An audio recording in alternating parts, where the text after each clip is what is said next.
Le CAC 40 continue son recul avant l'ouverture des marchés américains qui ont inscrit de nouveaux records vendredi soir. À la clôture, le Dow Jones gagnait 0,83% à 30 128 points. Le S&P 500 gagnait lui 0,88% à 3 699 points, tandis que le Nasdaq Composite gagnait 0,70% à 12 464 points.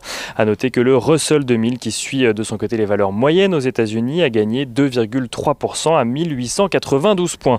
Ces mêmes indices attendus en recul aujourd'hui, l'attente vis-à-vis des grands sujets économiques du moment et la crainte de voir les États-Unis appliquer de nouvelles sanctions à la Chine, incitant les investisseurs à la prise de bénéfices aujourd'hui. Des investisseurs donc prudents, alors que l'agence Reuters annonce que les États-Unis se préparent à émettre de nouvelles sanctions à l'encontre de 14 responsables du Parti communiste chinois à cause de leur rôle présumé dans l'exclusion d'élus d'opposition à Hong Kong.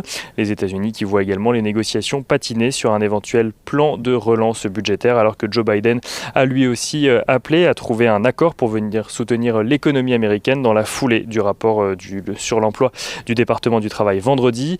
Le plan de relance de 908 milliards de dollars qui pourrait d'ailleurs être finalement présenté au vote aujourd'hui. En attendant, le nombre de contaminations en hausse continue d'alerter les investisseurs, avec notamment la Californie qui a désormais imposé des mesures de restriction à plus de 23 millions de personnes. La situation est également critique en Corée du Sud où la troisième vague est, selon les mots du Premier ministre, la plus grave crise que le pays ait connue depuis le début de la pandémie.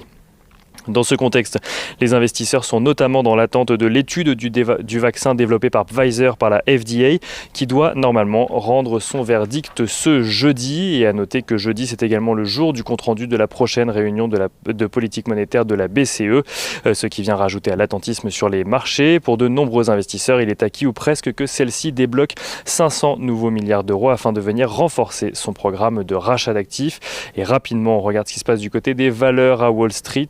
Cisco Systems annonce le rachat de l'éditeur de logiciels britannique Immobile pour un montant d'environ 730 millions de dollars.